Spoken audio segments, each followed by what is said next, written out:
ഇന്ന് തന്നെ ഡൗൺലോഡ് ചെയ്യൂ. കാണൂ നിങ്ങളുടെ ഫേവറേറ്റ് ഷോസ്. ഇപ്പൊ ഏത് സമയവും ഗാഥാമാടമാണ് മനസ്സിൽ. ചില നേരത്തെ ഗാഥാമാടത്തോട് സംസാരിക്കുന്ന പോലെ എന്നോട് സംസാരിക്കാറുണ്ട്. എടോ താൻ ഒരുപാട് കൊഴിപ്പിക്കല്ലേ. ഞാൻ പറയുവേ, എല്ലാം ഞാൻ പറഞ്ഞു കൊടുക്കും. പുറത്തുനിന്ന് വേറെ ആരെങ്കിലും വിളിക്കേണ്ട കാര്യമുണ്ടോ? വേണ്ട മാം, ഞാൻ പറഞ്ഞു കൊടുത്തോളാം. ഓക്കെ. ആ പിന്നെ ഗാഥമോളോട് സംസാരിക്കുമ്പോ കുറച്ചുകൂടെ എളിമയൊക്കെ കാണിക്കണം എന്ന് അവളോട് പറയണം. അവളുടെ തമാശകളൊന്നും എന്റെ മോളുടെ അടുത്ത് വേണം. നമ്മുടെ ആവശ്യത്തിനല്ലേ മാം കൃഷ്ണ വന്നിരിക്കുന്നേ. അപ്പൊ ക്ഷമ കാണിക്കേണ്ടത് നമ്മളല്ലേ. ഗാഥ മാഡത്തിനോട് മാമിനൊന്ന് പറഞ്ഞൂടെ? ശീലിച്ച തുടർ ജീവിതത്തിന് അത് നല്ലതല്ലേ. അപ്പോ ഗാഥയുടെ പെരുമാറ്റത്തിൽ പ്രശ്നം ഉണ്ടെന്നാണോ നിന്റെ അഭിപ്രായം? അയ്യോ, ഞാൻ അങ്ങനെ പറഞ്ഞല്ല മാം. നോക്ക് സിനി, എന്റെ മോളുടെ പെരുമാറ്റങ്ങള് ഇന്നോ ഇന്നലെയോ കാണാൻ തുടങ്ങിയ ആളല്ല നീ. പുതിയതായിട്ട് വേറൊരുത്തി വന്ന് കേറിയതിന്റെ പേരില് ആരുമായിട്ടും എന്റെ മോളെ കമ്പയർ ചെയ്യണ്ട. മനസ്സിലായോ? Yes ma'am. പറഞ്ഞ ജോലി അനുസരിച്ചാൽ മാത്രം മതി.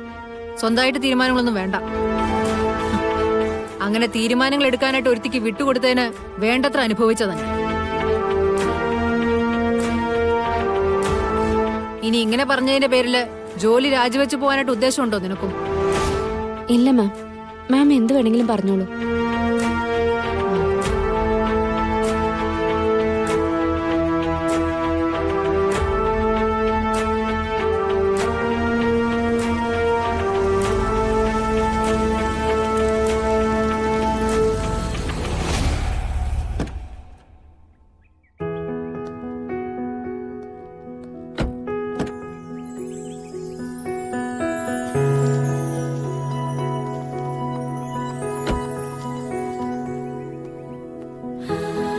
അമ്മേ, ദാ പറഞ്ഞ സാധനങ്ങളെല്ലാം റെഡി.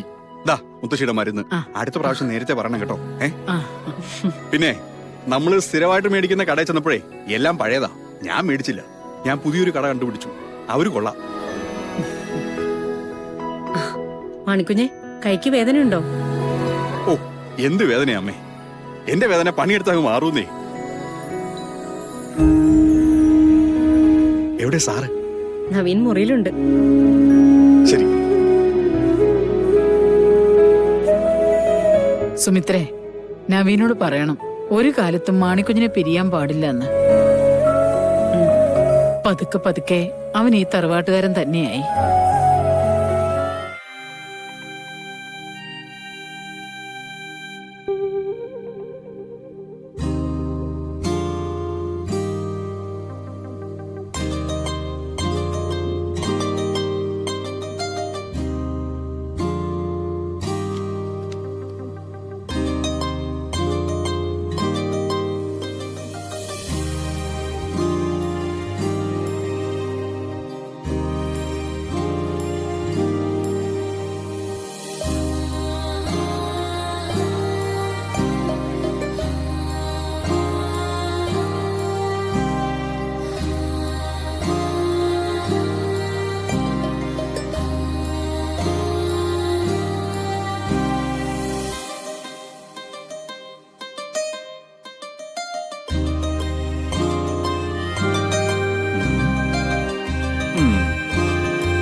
അമ്മേ,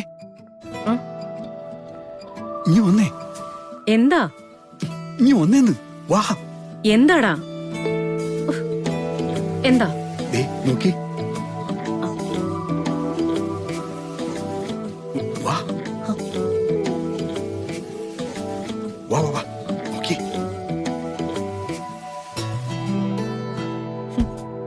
നവീൻ, നവീൻ.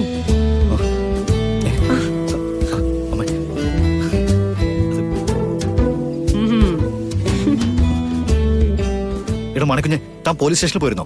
അവരുമായിട്ട് സംസാരിച്ചോ? അതിന് സാറിനോട് പോലീസ് സ്റ്റേഷനിൽ പോകാനല്ലോ പറഞ്ഞത്. അല്ല പിന്നെ ഞാൻ എന്താണോ പറഞ്ഞേ? പറയടോ. സാർ എന്നോട് ഗാഥാമാടത്തെ സ്വപ്നം കണ്ടോണ്ടിരിക്കാൻ വല്ല വഴിയുണ്ടോന്നാ ചോദിച്ചത്. എടോ, താന്റെ സ്വഭാവം വെറുതെ മാറ്റില്ലേ? മതിയടാ, മതി. ഞങ്ങളും ഇവിടെ നിന്ന് കണ്ടതാ നിന്റെ സ്വപ്നം കാണല്. എന്റെ അമ്മേ, നമ്മുടെ നവീൻ സാറ് കൈവിട്ടുപോയി. ഇപ്പൊ ഏത് സമയവും ഗാഥാമാടമാണ് മനസ്സിൽ. ചില നേരത്തെ ഗാഥാമാടത്തോട് സംസാരിക്കുന്ന പോലെ എന്നോട് സംസാരിക്കാറുണ്ട്. എടാടോ താൻ ഒരുപാട് കുഴപ്പിക്കല്ലേ. ഞാൻ പറയുവേ, ഏ? എല്ലാം ഞാൻ പറഞ്ഞു കൊടുക്കും. ആ അമ്മേ, ഇനി ഒരു ഒറ്റ മാർഗമുള്ളൂ. ഗാഥാമാടമായിട്ടുള്ള കല്യാണം വലിച്ചു നീട്ടാതെ ഒരു തീയതി അങ്ങ് ഫിക്സ് ചെയ്ത് ഉടനെ അങ്ങ് നടത്തുക. എങ്കിൽ നമ്മുടെ പഴയ നവീൻ സാറിനെ നമുക്കങ്ങ് തിരിച്ചു കിട്ടും. പിന്നെ തറവാട്ടിലെ ആചാരങ്ങളൊക്കെ പറഞ്ഞ് വൈകിപ്പിക്കാനാണെങ്കിലേ ഞാൻ പോയി ഗാഥാമാടത്തെ പിടിച്ചോണ്ട് വന്ന് നവീൻ സാറിന്റെ മുന്നിൽ നിർത്തി കൊടുക്കും. എന്നെ കൊണ്ടങ്ങനെ ചെയ്യിക്കല്ലേ. മാണിക്കുഞ്ഞെ, ഞങ്ങൾ ആരും ശ്രദ്ധിച്ചില്ലെങ്കിലും മാണിക്കുഞ്ഞുണ്ടെങ്കിൽ നവീന്റെ കല്യാണം നടക്കും. നമ്മുടെയൊക്കെ ആഗ്രഹവും നടക്കും.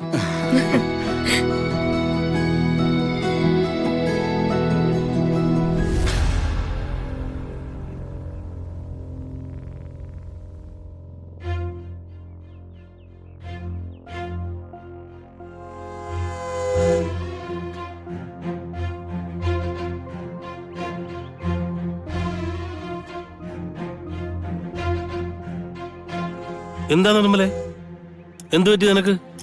ആകെ ഒരു വെപ്രാളം പോലെ. നീ വീണ്ടും എന്തെങ്കിലും പ്രശ്നം ഉണ്ടാക്കിയ? അതോ ഇവിടുന്ന് പോകാനുള്ള കൽപ്പന കിട്ടിയ?